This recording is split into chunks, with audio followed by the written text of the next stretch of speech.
Olá, bom dia a todos e a todas. Bom dia. Agradeço a presença de todos vocês, nos honrar com a presença aqui nessa mesa, painel bastante concorrido, dada a expertise das pessoas que estão na mesa e o protagonismo de todas elas. Então, considerando que já estamos um pouco atrasados e eu tenho alguém controlando aqui o meu tempo, vai me ajudar bastante. Eu já gostaria de convidar para compor essa nossa painel o secretário especial da Receita Federal, o senhor Robson Barreirinhas.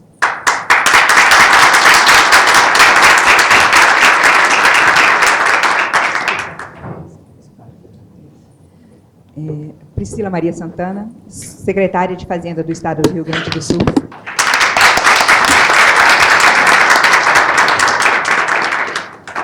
O deputado federal Reginaldo Lopes, que nos prestigia aqui também.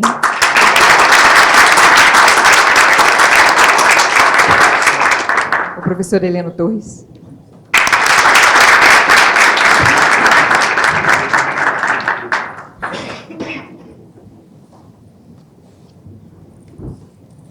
Bom, eu gostaria já, inicialmente, de agradecer a disponibilidade dos senhores e senhoras de estarem aqui conosco.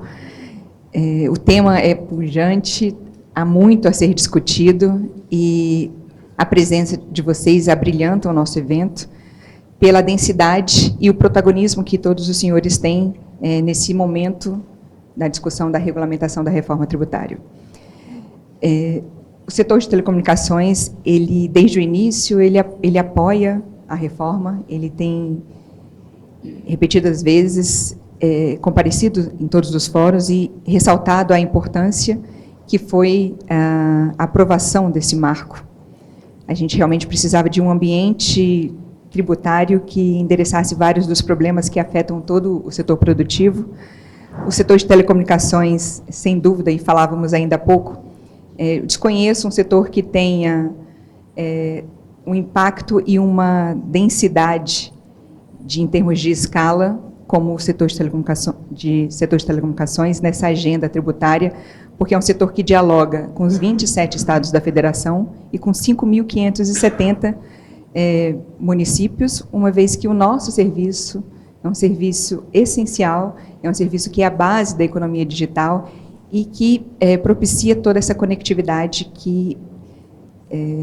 sobre a qual tem se desenvolvido toda essa agenda de produtividade, de governo digital. Então, é um setor pujante que tem uma escala e uma representatividade pouco comparável com qualquer outro segmento da indústria. Fomos recentemente contemplados com essa característica da essencialidade, o que impactou a nossa carga tributária, mas ainda assim é um setor que, comparativamente aos 15 maiores países em termos de conectividade, ainda é bastante tributado. Nós temos uma carga tributária hoje da ordem de 30%. Nesses países que são referências em conectividade, nós estamos falando de uma carga tributária da ordem de 11,9%.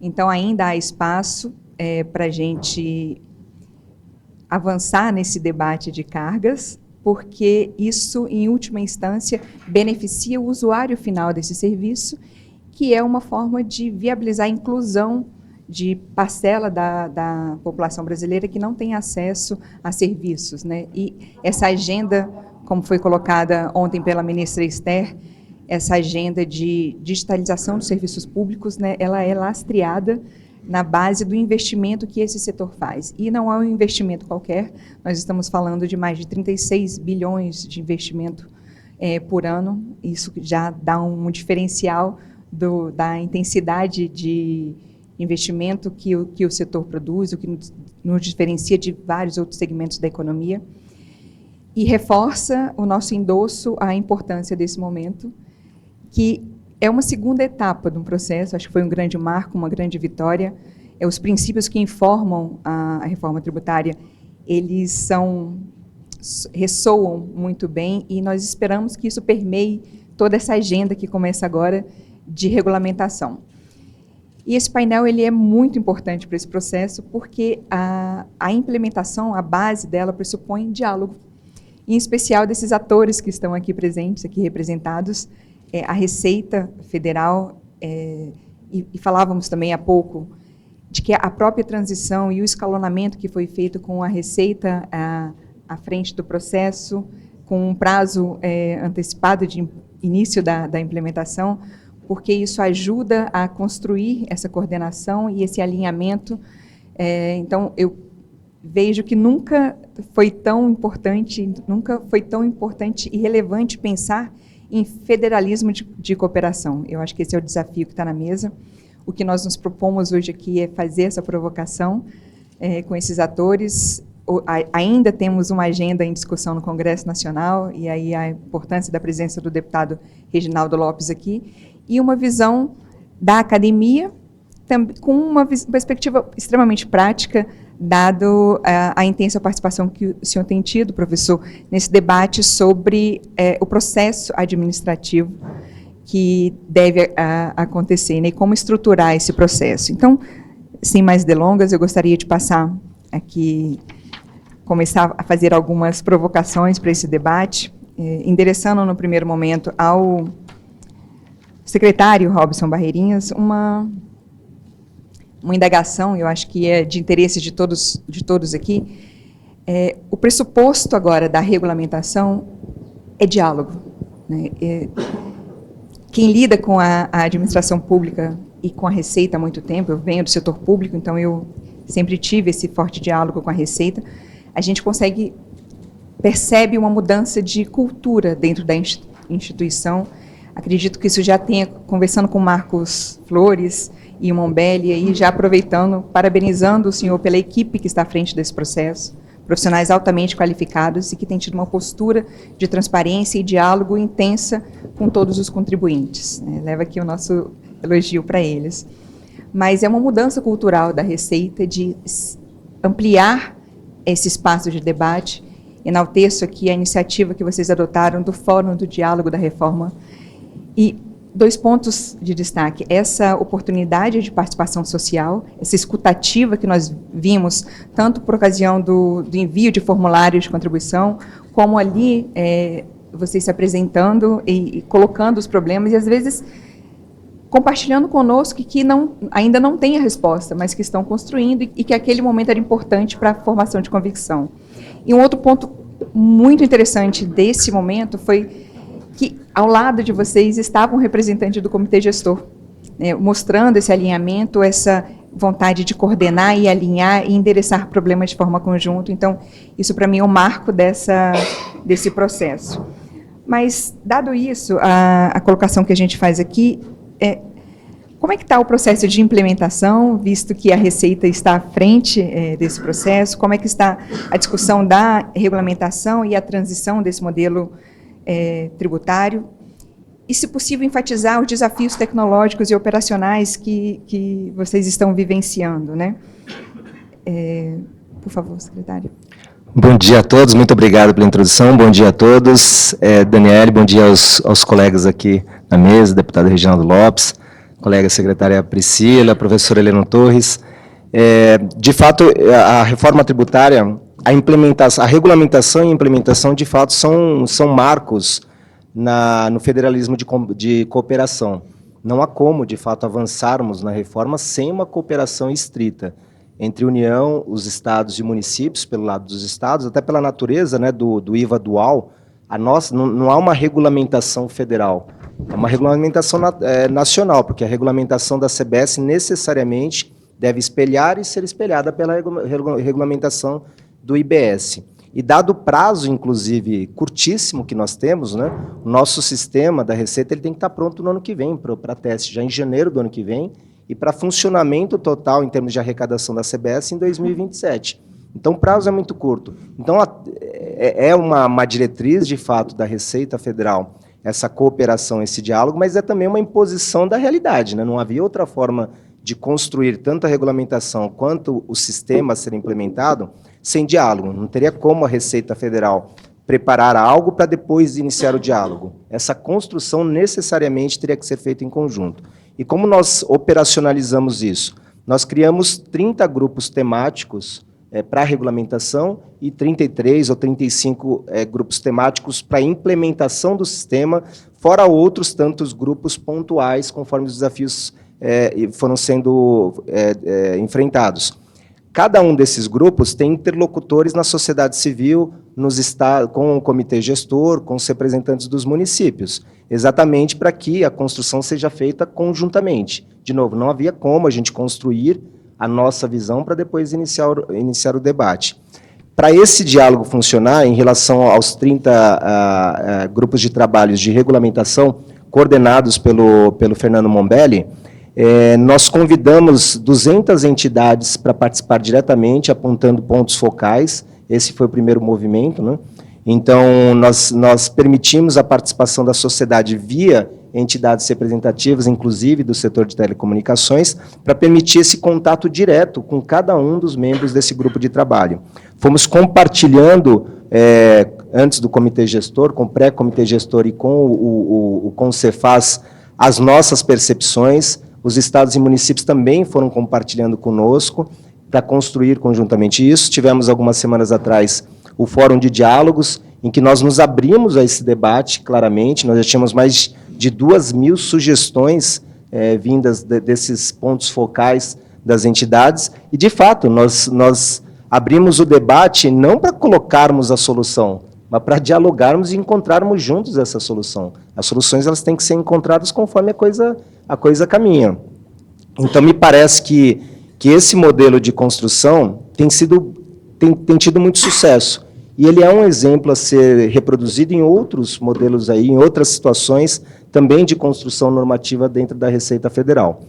No que se refere à implementação do sistema, o desafio é análogo. Não há como a gente avançar na implementação desse modelo da Receita Federal, desse sistema da Receita Federal, sem estarmos alinhados com estados e municípios, né? O nosso sistema ele é alimentado por dados das notas fiscais, por exemplo, só para falar do documento fiscal.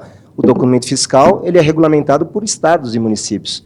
Então, a gente tem necessariamente estar construindo um sistema poliglota, que eu costumo dizer.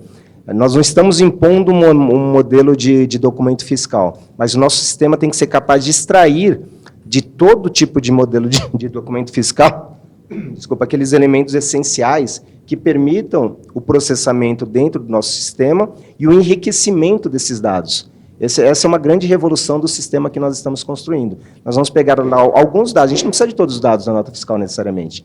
Com o CPF, eu já sei o nome completo, eu já sei o endereço da pessoa, eu sei o histórico de compra delas. Então, a gente pega os dados dos quais a gente necessita, entram com eles no sistema, o nosso sistema da Receita enriquece eles, acrescentando outros dados, e dá o feedback imediato, inclusive, para quem está emitindo a nota fiscal. Olha, tem um problema aqui, pode ter um erro ali, conserte aqui. Além disso, o nosso sistema está sendo preparado para compartilhar a calculadora.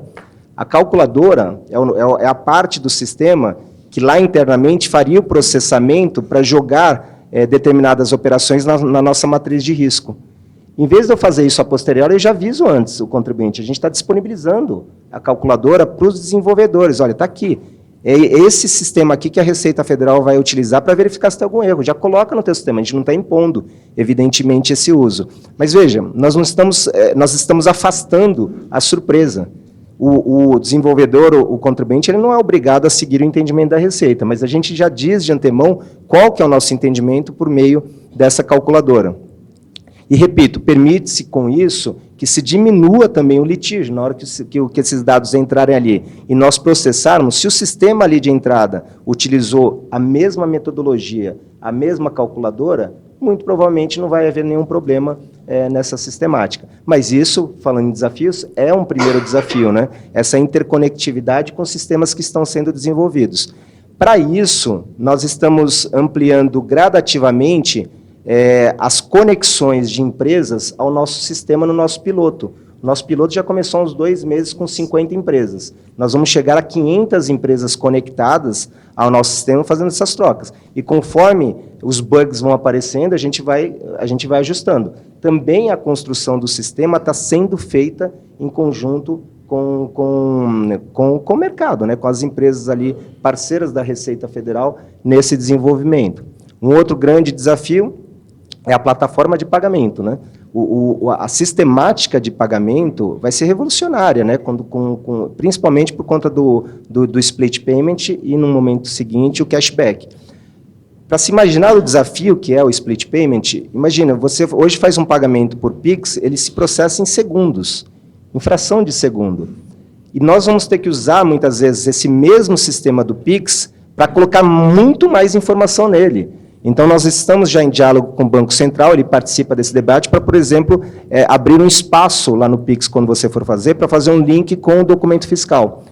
No momento que você fizer o Pix, a premissa que nós colocamos com o Bacen é não atrasar 1 milissegundo, vai ter que ser no mesmo tempo, quando esse pagamento for feito, nesse mesmo tempo, a gente vai ter que processar as informações todas e fazer a splitagem, né? É horrível esse termo, né? Mas fazer a divisão do valor que vai para o fornecedor e o valor que vai para cada um dos fiscos, sem atrasar o processamento do Pix. É por isso que a gente tem enfatizado o tamanho desse sistema. Esse sistema que está sendo construído na Receita Federal, ele é 156 vezes maior do que o sistema do Pix. Em volume de documentos, em torno de 70 bilhões, ele é parecido, mas em volume de informação ele é muito maior, né? Porque o Pix você tem o remetente, o destinatário e o valor. No documento fiscal, nós temos uma série de outras informações. A descrição do bem, do serviço, as alíquotas, os valores, tudo isso tem que ser processado em questão de segundos.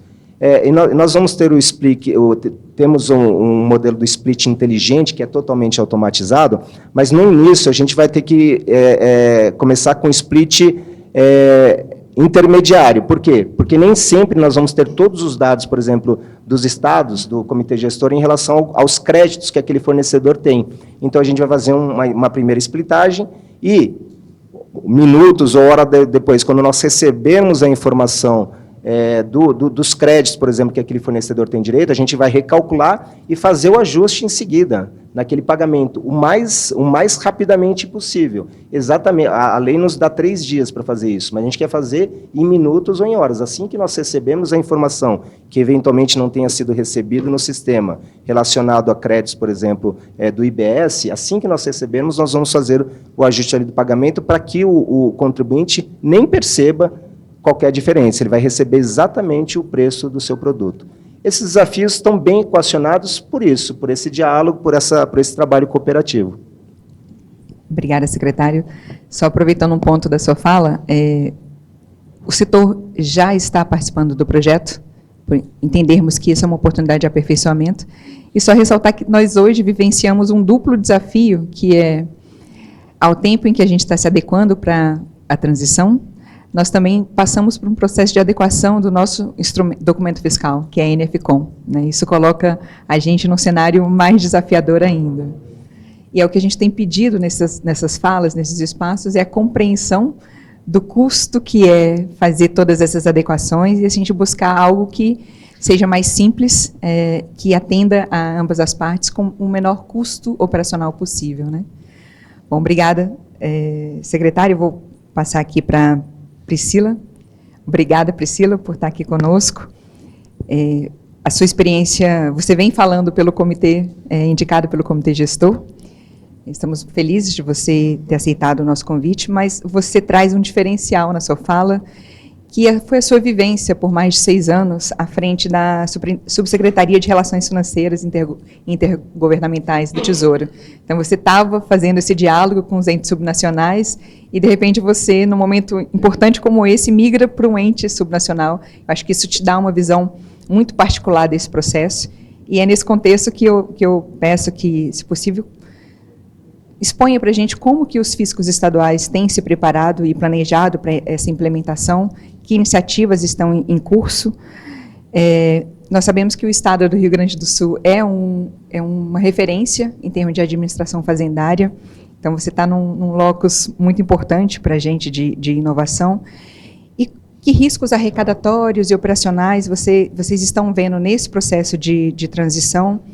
E que estimativas de impactos econômicos positivos vocês também consideram que possa vir? Então, obrigada. Obrigada, Dani. Bom dia a todos. Bom dia, colegas que me acompanham nesse painel. Não tenho como começar a falar sem agradecer a Dani, particularmente. Ela fala que que eu saí do Tesouro, da Fazenda, e fui para o Estado, mas ela era minha colega lá na Fazenda, então a gente trabalha juntos na Fazenda há 20 anos, Dani? Sei lá, já perdi até as contas. A mesma coisa, o Marcos, a gente teve a oportunidade de trabalhar juntos, então, sim, queria agradecer demais a participação. Vamos lá. A gente precisa ter clareza que a reforma tributária é bem-vinda, é desejada e esperada, sobretudo pelos estados. Vocês lembram que nós administramos um imposto, que é o ICMS, que é o maior imposto do Brasil. Nós estamos falando da bagatela de 800, 900 bilhões de reais ano, e que é a principal fonte de financiamento de estados e, por conseguinte, municípios também. Porque o município, a gente tem uma característica de grande dependência, seja de transferências constitucionais, seja de transferência da cota-parte do ICMS. Então, assim, qualquer mexida nesse imposto tem o poder de, estruturalmente, afetar caixa de estados e municípios de maneira bastante relevante. Além disso, a Receita trouxe muito bem as dificuldades da Receita. A Receita está chegando numa base nova, que é a tributação sobre consumo. Até então, a Receita não tinha essa característica. Ela tem uma vasta experiência em tributar renda, em tributar produção, mas consumo, a base, o esteio do conhecimento estava vinculado ao ICMS. E essa colaboração, essa estreiteza, por isso que quando o Barreirinha fala assim, bom, o documento fiscal é a chave, é o elemento catalisador do que vai ser o nosso IVA. É verdade. E aí, a partir dessa primeira ponta, eu queria tranquilizar vocês, sobretudo o setor de telecom. Vamos lá. Quando os estados se debruçam sobre esse tema, a gente, junto com o pessoal do ENCAT, a gente definiu, ENCAT, lembrando, tem estados, Receita e representantes dos municípios, está todo mundo trabalhando junto, tá? A gente definiu uma estratégia que pode ser considerada em 3 fases. Pela ótica dos estados e municípios, que difere um pouquinho da ótica da União. Por quê? Porque a União, a CBS, ela entra em sua potencialidade em 27. Estados não, o IBS não. É como se fosse... O IBS vai crescendo, o ICMS vai diminuindo, enquanto um vai se iluminando, o outro vai se apagando. E a gente tem que administrar os dois. Então, dado isso, qual foi a nossa estratégia definida no âmbito dos estados? Primeiro, fazer acontecer. Então, a gente tem um cronograma que trabalha de 25 a 29 por fazer acontecer. E esse fazer acontecer tem uma premissa fundamental olhando para os senhores, para os contribuintes, que é tentar minimizar as nossas interferências regulatórias, as nossas modificações do ponto de vista de sistema, porque a gente sabe que a gente está mexendo com uma coisa gigantesca. Qualquer modificaçãozinha implica, do ponto de vista operacional de sistema, sobretudo de um segmento econômico tão capilarizado e presente como o telecom, não desprezível. Não é no instalar de dedos que a gente vai conseguir mudar tudo. Então, primeira premissa. Vocês estão acabando de conviver com a Enefcom, modelo 62, que sucede às extintas 2021. A gente sabe disso. A gente não vai impor uma nova mudança. Então, para a Telecom, a base, o esteio do documento fiscal vai começar sendo a Enefcom, sim. E ele vai permanecer durante este período que a gente está chamando de fazer acontecer. Depois de 29 até 31, a gente está chamando de momento de curva de aprendizado. A gente vai apanhar nesses anos. A gente está programando, do ponto de vista de relação federativa com o contribuinte, a gente está trazendo as mudanças mais instrumentais de operacional a partir desse custo de aprendizado que a gente teve. De tal sorte que nós vamos aprender juntos. E só lá, em 32, a gente vai ter o que a gente chama de navegação plena, de IBS implementado em sua totalidade. Particularmente aí, eu vou aproveitar a presença do deputado Reginaldo, assim, os estados já estão começando a perceber que, de repente, essa trajetória de 2032 pode ser muito alongada. Então, já tem gente discutindo dentro dos estados, dentro do comitê, eventualmente uma alteração para uma antecipação. Quanto mais cedo IBS e CBS se plugarem, serem o amálgama, serem verso e anverso da mesma moeda, tá? Mas melhor vai ser a eficiência e a estimativa de ganhos para a economia brasileira como um todo. Então, voltando ao ponto que interessa a vocês. Documento fiscal para a Telecom. A gente vai estar trabalhando com mudanças marginais na FCOM. Não sei se vocês já estão acompanhando as notas técnicas que o ENCAT está divulgando. Tem um site, se vocês não têm, depois eu passo para a Dani o endereço. Mas agora, em julho, a gente soltou uma nota mostrando o que os sistemas operacionais e os campos que a gente vai precisar para fazer essa migração entre ICMS e IBS/CBS, campos novos que a gente está colocando, está em fase agora, nesse momento, de construto voluntário. Então, empresas, contribuintes que têm interesse, já ir antecipando, pega a nota, vai ajustando os seus sistemas, que até outubro está no que a gente chama de caráter voluntário. A partir de outubro vai ser obrigatório, então a gente vai introduzir esses campos novos. Por quê? Porque a gente precisa alimentar o Barreirinhas. O documento fiscal é o catalisador, é o que vai alimentar o Barreirinha e vai permitir a ele fazer esse negócio que ele está chamando de split payment, que é a distribuição, que é apuração e distribuição. Isso é fundamental. Isso vai ser o corolário, mas isso é um processo. Então, assim, Dani, respondendo para você, do ponto de vista de estados e municípios, tá? A gente está falando do principal tributo, ele não é federativamente neutro, a reforma tributária é neutra. A gente não, aliás, é até um princípio não impor mais carga tributária à sociedade brasileira. Mas entre estados e municípios, ele não é neutro. Ele tem ganhadores e perdedores. E por isso que foi estabelecido, com muita sabedoria pelo Congresso, um período de transição em que o bolo arrecadatório, isso que o Barreirinhas vai estar calculando, vai ser distribuído para os estados a partir de determinados coeficientes que a gente está apurando agora.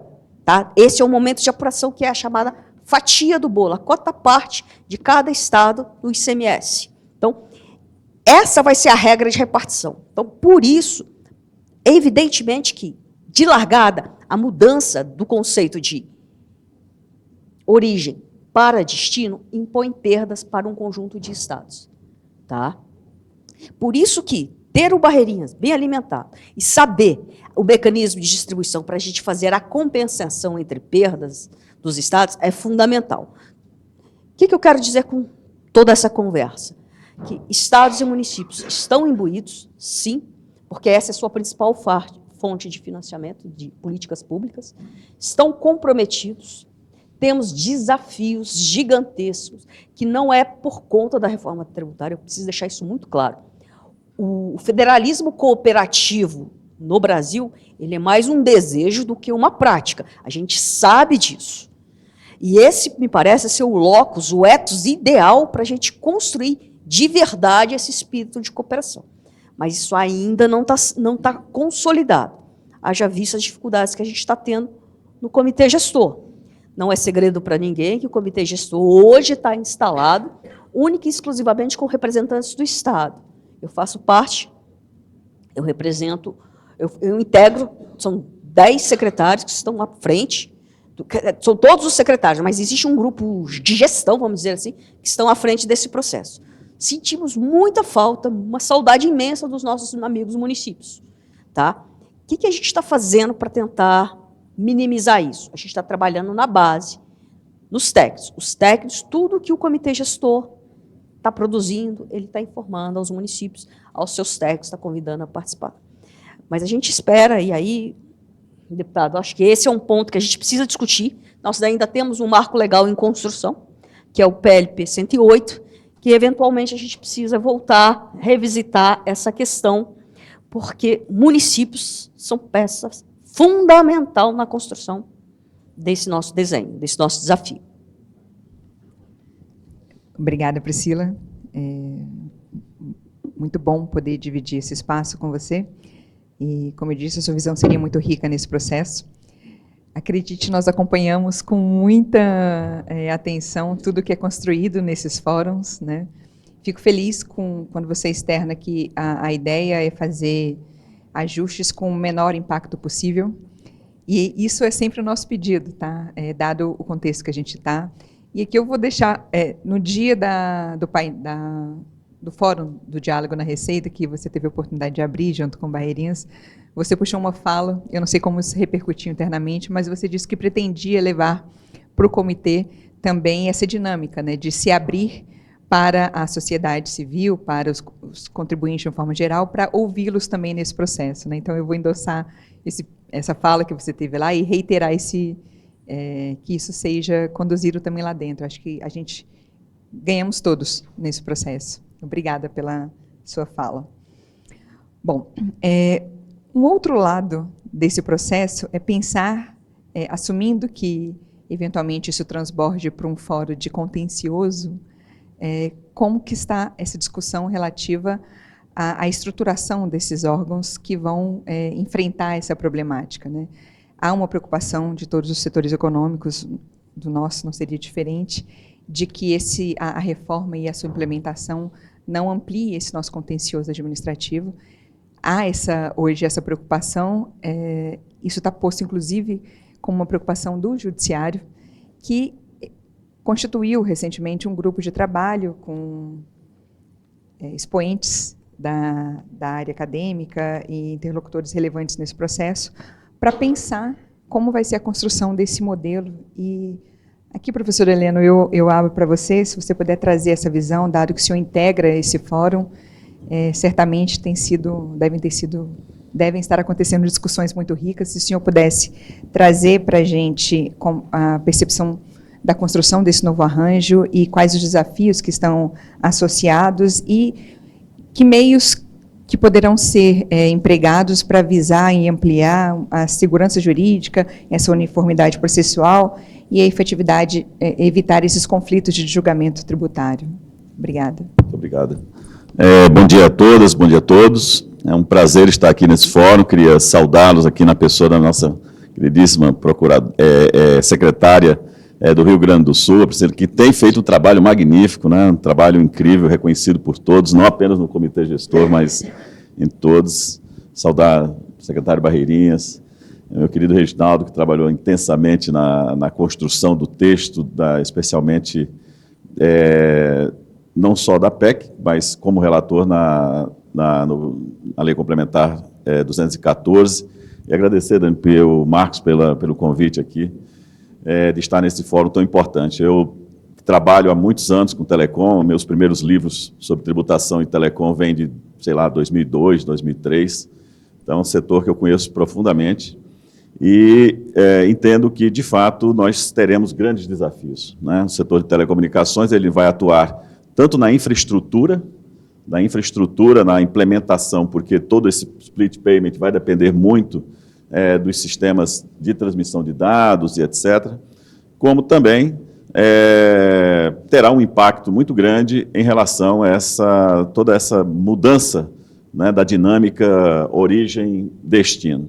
Há uma sensação, pelo menos é minha, né, de que as empresas ainda não entenderam o quanto isso será impactante nas suas mudanças, inclusive de contratos, né? Eu não vejo as empresas mudando seus contratos, os contratos de longo prazo, inclusive, e está tarde, porque o setor de telecom parece que só tem as grandes empresas operadoras, mas ela é feita de milhares e milhares de pequenas de empresas de produção de conteúdo, de empresas de produção de tecnologia, etc. Então, isso vai ser muito impactante, né? O segundo é que é um setor que carrega profundamente o peso do custo de um ISS que é cumulativo. Então, não tem setor, eu acho, no Brasil que vai ganhar mais com a reforma tributária do que todo o setor de telecomunicações. É impossível. E digo isso com muita tranquilidade, porque a carga de crédito não aproveitado no setor é muito grande. Então, e olhando para trás, o Supremo demorou 35 anos para reconhecer que telecomunicações, né, que o serviço de comunicação seria essencial, né, assim como energia elétrica, assim como combustíveis. E essa essencialidade nos custou muito, porque o setor pagou de CMS em muitos lugares, Dani, mais de 50% de alíquota, né? Eram alíquotas em torno de 50%, com cálculo por dentro, que não é pouco, né? Isso ia a 60 e poucos por cento, 62%, 63% de impacto de alíquota de CMS no serviço de comunicação. Então, é óbvio que o setor não pode dizer que não será muito favorecido nesse segmento, no sentido de ter previsibilidade, segurança jurídica, qualidade no aproveitamento desses créditos, etc. Porém, precisa se preparar, todos precisamos nos preparar. E eu tenho certeza, o deputado Reginaldo poderá falar melhor do que eu, obviamente, ajustes precisam ser feitos, já precisam ser feitos até mesmo na própria emenda constitucional. Um exemplo é isso que você está comentando sobre a solução de controvérsia, que ninguém pensou direito, ou não houve tempo naquele momento para se discutir isso, e agora precisamos de uma PEC para fazer esse ajuste. Teremos certamente oportunidades, e já tive em algumas ocasiões, debatendo o tema com o deputado Aguinaldo Ribeiro, que dizia: Leandro, nós precisamos criar, professor, um grupo de acompanhamento dentro do Congresso Nacional, porque ajustes poderão ser necessários ao longo do caminho para aprimorar. Veja que a secretária acaba de mencionar, por exemplo, uma avaliação sobre antecipar o regime de transição. É possível, mas vamos lembrar que no regime de transição a União tem que pagar os incentivos, os benefícios fiscais por aquele fundo de compensação dos benefícios, com 10%, 20%, 30%, 40% ao longo. Então, como vamos fazer isso? É um desafio, porque os contribuintes também não vão assumir um impacto tão grande, né, de perda desses benefícios de uma forma a 100% já em 29. Então, são desafios que precisam ser entendidos e que vão precisar de legislação. Indo ao ponto, claro que em tudo isso surgirão conflitos. Né? A reforma tributária não vem com a promessa de paz na terra e a todos por ele amados, né? Então, surgirão conflitos e, obviamente, esses conflitos terão que ser decididos em duas instâncias, na instância administrativa e na instância judicial. Qual é a grande virtude desse novo modelo? É que nós temos uma lei única e regulamentos únicos. Haverá só uma lei com o regulamento do IBS publicado pelo Comitê Gestor e o regulamento da CBS publicado pela Receita Federal, pelo Governo Federal, obviamente, por meio da Receita do Ministério da Fazenda. Está em preparação, acho que posso dizer assim, né? Sim. A ideia é que seja um regulamento só, tá? Desculpa, gente, professor. A Receita e Comitê trabalham de maneira muito irmanados para construir um regulamento só. A gente lembra que uma das promessas que a gente fez em relação à defesa veemente da reforma tributária era reduzir o custo de transação. Então, assim, a ideia é que o regulamento ele seja uma peça única, evidentemente, com capítulos, seções, se for o caso, dedicado às condições específicas de cada um dos tributos. Mas a ideia é construir uma coisa só. Excelente. Muito bom. Espero que seja uma coisa só, oxalá, mas a secretária Priscila tem razão. Quanto menos tensões houverem em textos diversos, melhor, né? Isso, mas certamente nos estados e municípios nós teremos a estrutura de um processo administrativo interno.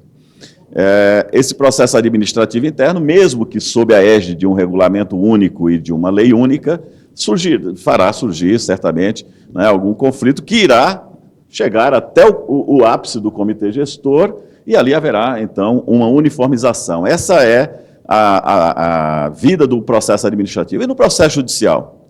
No processo judicial nós temos um outro problema, que é o grande debate entre Justiça Federal, para a qual vão todos os processos onde a União tenha interesse, e, obviamente, pelo acoplamento IBS-CBS, a União tem interesse em tudo que se diga respeito aos conflitos relativos a essa tributação de consumo, e, da mesma forma, 15 dias atrás, o Tribunal de Justiça de São Paulo publicou um relatório dizendo exatamente que a autonomia dos estados deve prevalecer e que o Poder Judiciário Estadual não abre mão de decidir as questões relativas ao IBS. De outra banda, aqui o Superior Tribunal de Justiça fez um grupo de trabalho, produziram um relatório e disseram, olha, haverá um incremento de 3 vezes o contencioso e nós precisamos nos preparar, e a Justiça Federal veio a reboque e disse, estamos preparados e nós temos que assegurar essa competência para a Justiça Federal. É lógico que isso não pode dar certo, né? Porque o mesmo assunto não pode ser julgado por 2 universos do judiciário. Então, a uniformização de jurisprudência precisa ser realizada, Marcos. Como é que faz isso? Nós precisaríamos, então, esperar uma deliberação do órgão especial, do Superior Tribunal de Justiça, sobre conflito de competência entre jurisdição estadual e federal? Creio que não. E aí, qualquer decisão tomada iria escalar para o Supremo Tribunal Federal. Então, vocês imaginem o tempo que isso iria levar, né? Então, o presidente do Poder Judiciário, que é o presidente Luiz Roberto Barroso, criou essa comissão, 15 membros, para um grande debate em torno da questão, e me parece que chegamos ali a uma solução que será ofertada ao Congresso Nacional, que irá examinar e deliberar, né, democraticamente.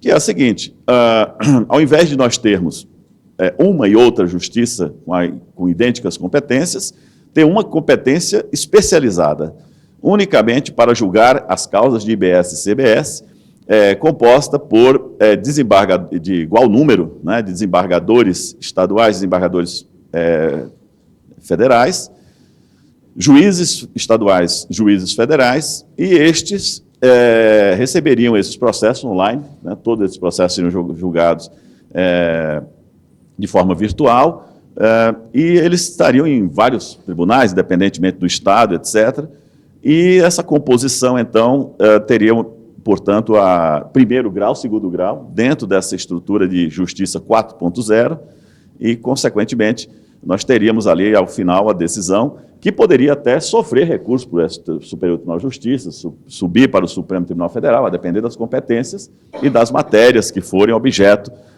dessas discussões. Mas nós teríamos as soluções, digamos assim, desse processo judicial de forma mais célere, porque tudo isso seria feito de modo eletrônico, esses juízes não deixariam as suas competências estaduais ou federais, eles estariam recebendo, em adição ao que onde eles já atuam, esses processos dessa competência 4.0. É uma proposta que me parece a mais factível. Eu não consigo ver, o que eu não consigo admitir, e imagino o quão caótico seria para a advocacia, para as empresas, para os consumidores de um modo geral, ter que recorrer a 2 justiças ao mesmo tempo, né? A Justiça Estadual e a Justiça Federal. E se ao final, depois, as decisões fossem conflitantes, né, ou divergentes em algum ponto, como ficaria, né? Então, tenho para mim que antecipar os problemas em relação a isso foi muito prudente por parte do presidente Barroso, e eu acredito que o Congresso Nacional, esse projeto deve ser encaminhado pelo senador Pacheco, que integra a comissão, e a partir daí deverá ter início o seu debate a partir do Senado da República, mas numa forma de PEC, né, nesse sentido. Obrigado.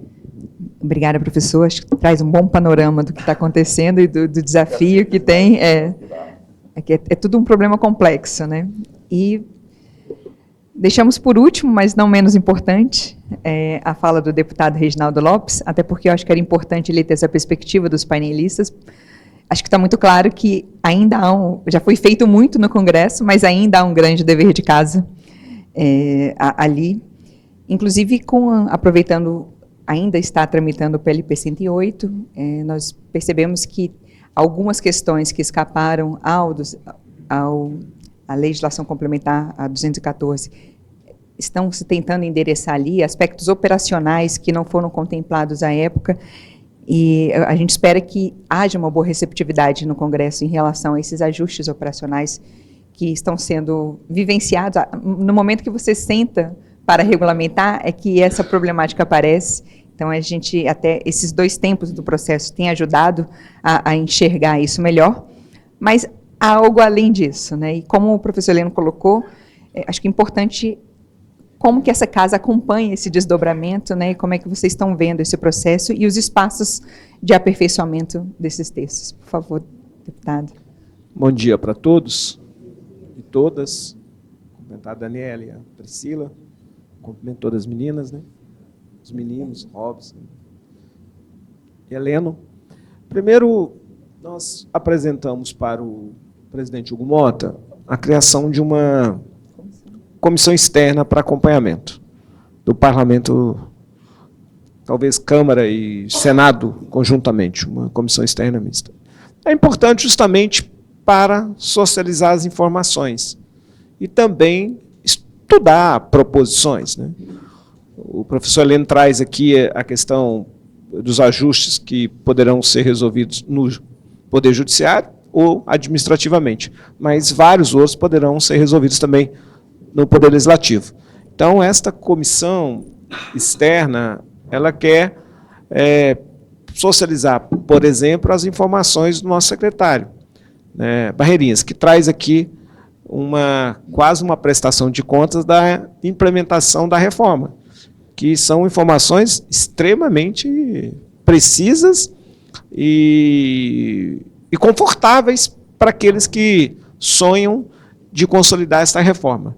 Evidente que o desafio, agora, o principal, eu diria, quase tecnológico, né? Ou seja, para que a reforma ela tenha sucesso, ela é super dependente do bom funcionamento da tecnologia.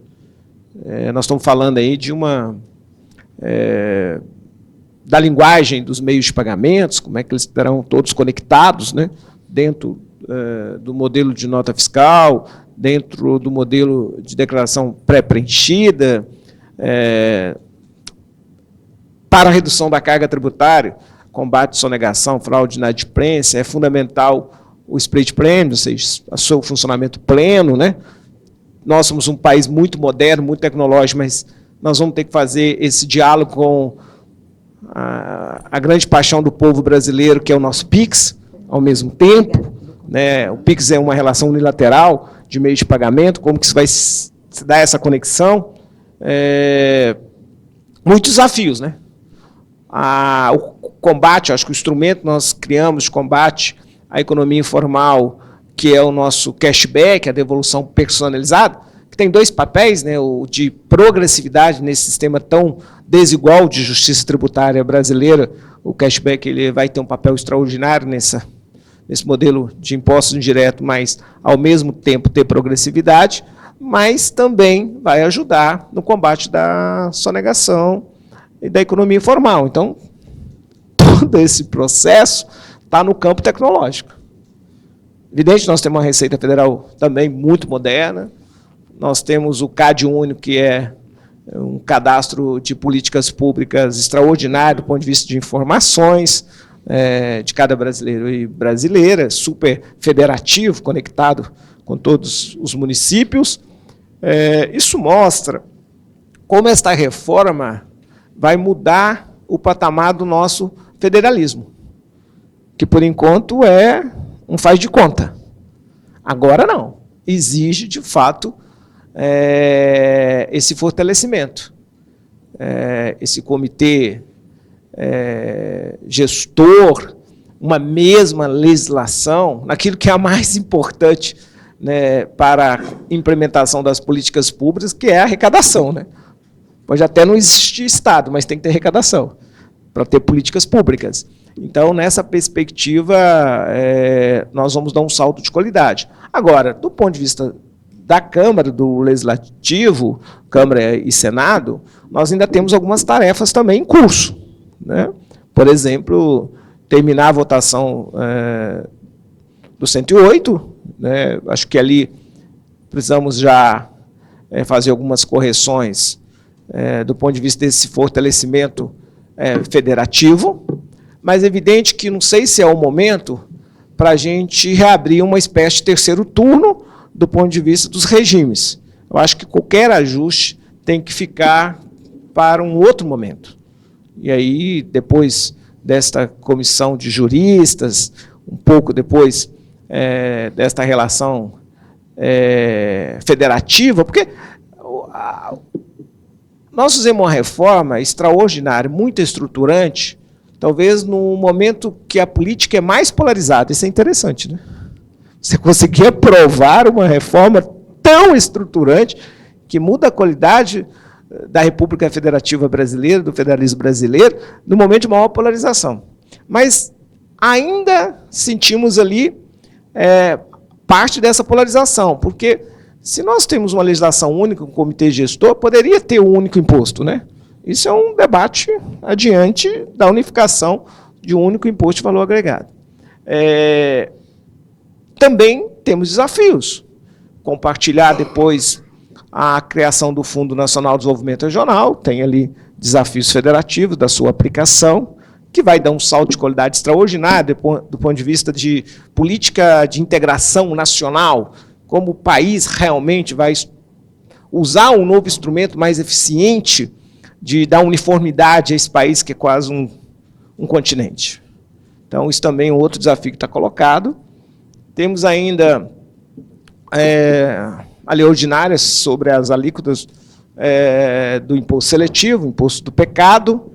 E terminando isso, é evidente que nós vamos ter que pensar alguns ajustes já na emenda constitucional. Mas eu diria que para depois, né? Acho que lá para 27, não nesse momento. A antecipação, secretária Priscila, do ICMS para o IBS seria algo extraordinário. É mais uma antecipação de um processo de simplificação que tem muito custo, né, custo econômico, financeiro, impactos sociais. A questão, o professor Heleno colocou muito bem, esse debate, nós fizemos várias reuniões com os governadores, com a Cefaz. A questão é o tamanho desta conta, né? Ou seja, quem vai pagar esses benefícios, em tese, já convalidados pelo PLP 160, pelo Congresso Nacional, num acordo com o Supremo Tribunal Federal, que colocou como marco zero, para a gente eliminar esses gastos tributários, 2032.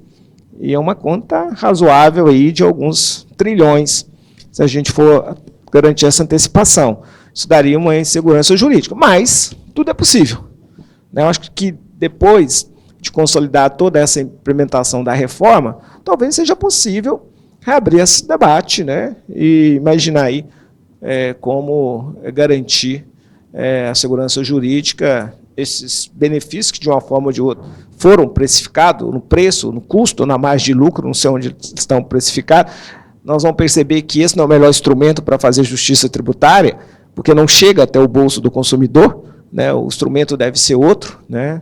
Na minha opinião, o único instrumento deveria ser o cashback mesmo, deveria ser a devolução personalizada dos impostos, de maneira mais progressiva, né? Quem ganha mais recebe menos devolução, quem ganha menos recebe mais devolução. Acho que isso é um debate futuro, que o Brasil pode caminhar nas suas revisões a cada 5 anos do nosso sistema tributário, que vai fazer parte aí de um processo de amadurecimento e de pleno funcionamento desta reforma.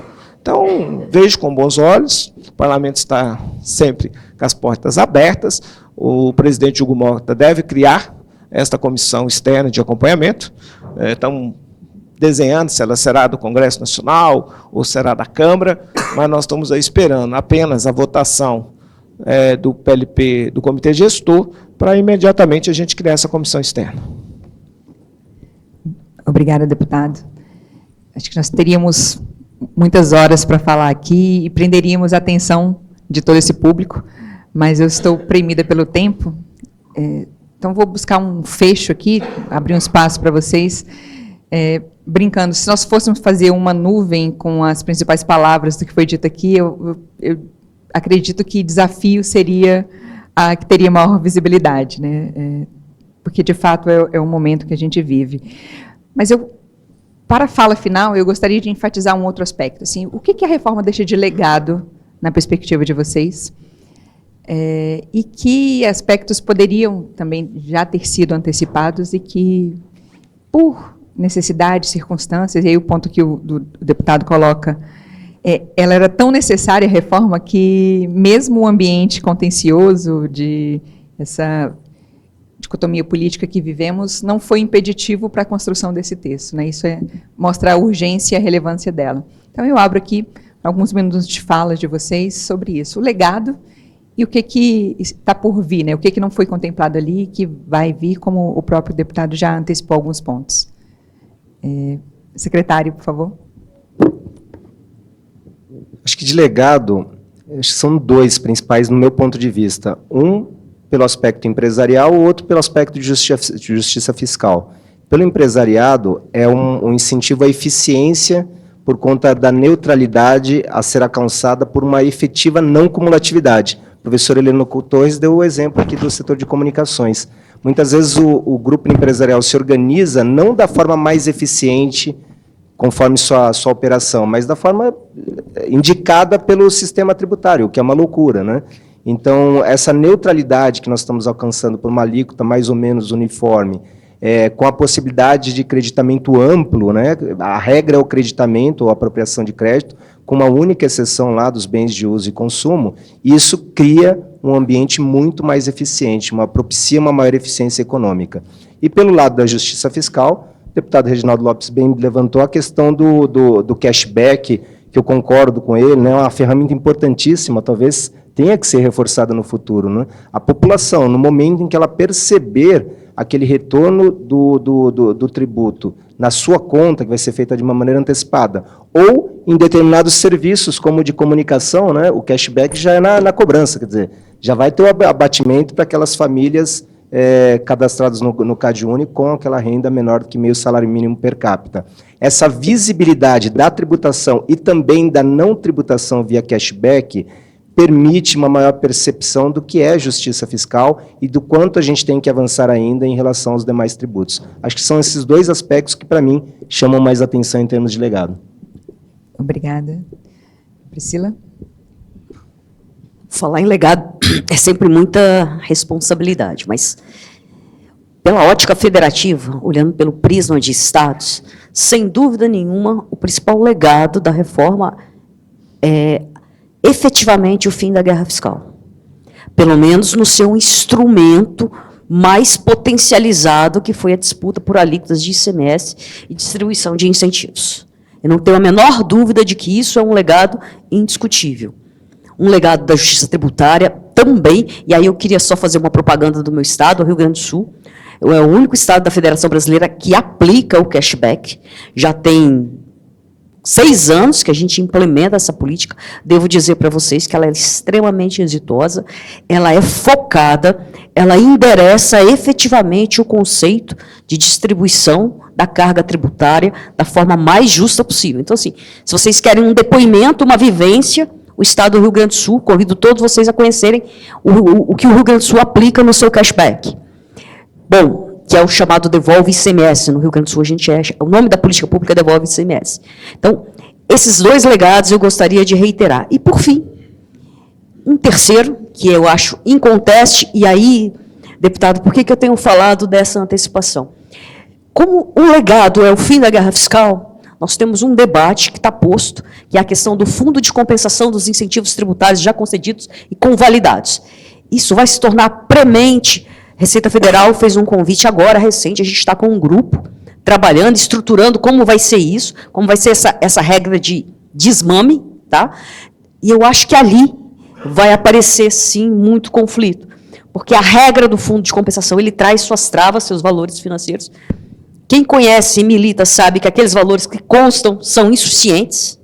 Então, em algum momento, a gente vai convidar o Congresso, sem dúvida, que vai ter que arbitrar esse conflito, porque a gente já sabe de antemão que é insuficiente. Mas, enfim, vamos trabalhando. Então, são esses os legados que eu gostaria de mencionar. Fim da guerra fiscal, justiça tributária e reforço do nosso federalismo. Obrigada, Priscila. Professor?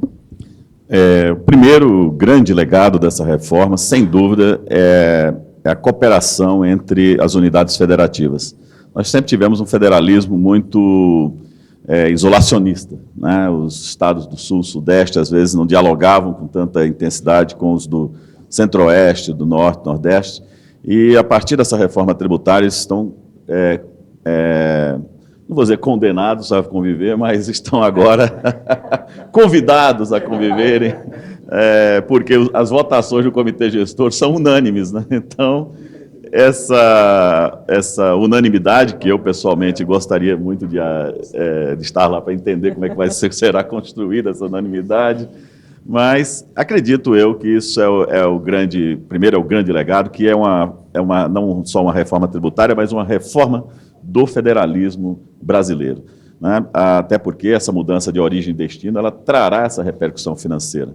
O segundo grande legado, e eu vejo como os três principais, né, é o da neutralidade. Quer dizer, é um imposto e a contribuição, o IBS e a CBS, nascem sob a égide de um princípio que está no artigo 2º da Lei Complementar 214, está na Constituição também, que é da neutralidade, ou seja, que o imposto não possa trazer repercussões à organização de negócios e à atividade econômica. Então, a expectativa é que, efetivamente, esses tributos, sendo neutros, eles, obviamente, tragam para a vida econômica maior dinamismo, melhor ambiente de negócios, simplificação e assegurem exatamente ao que se propõe, né, como neutralidade, que é permitir, ao meu ver, e isso vai ser uma dinâmica que não tardará para acontecer, a desverticalização das empresas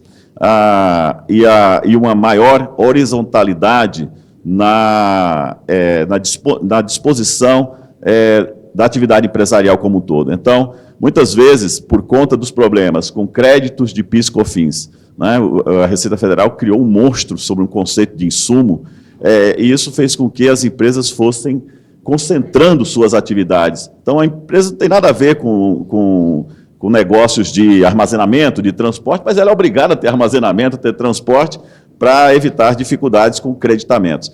Em matéria de telecom, a mesma coisa, certos fornecedores que poderiam estar, digamos assim, com terceiros, são trazidos para dentro da estrutura, porque aquilo ali pode evitar problemas com creditamento depois. Então, isso eu acho que é importantíssimo, a neutralidade, e como consequência, eu acho que uma terceira que é inevitável.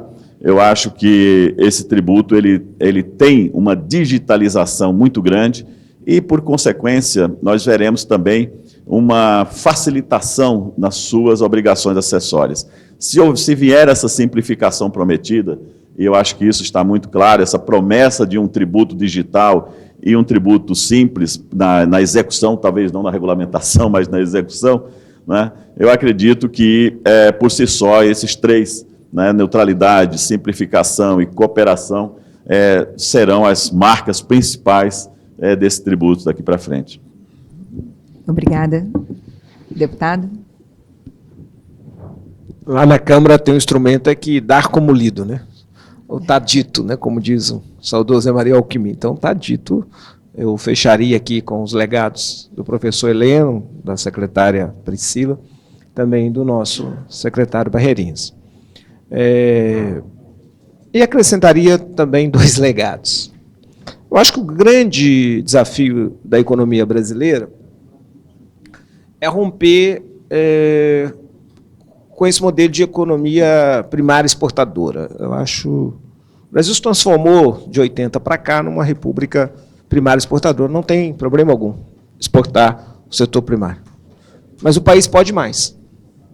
O Brasil pode agregar e transformar e recuperar uma participação no PIB que ele tinha, talvez na década de 70, 80, no mundo, de valores da indústria, da transformação.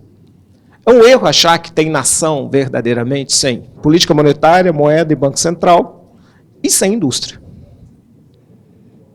Então, eu acho que a reforma deixa como legado, dentro, lógico, de um conjunto de políticas da nova indústria, da sustentabilidade, da tecnologia, da inteligência artificial, uma nova oportunidade nessa nova revolução industrial, chamada de 4.0, um reposicionamento do Brasil para o Brasil voltar a ser um país de valor agregado.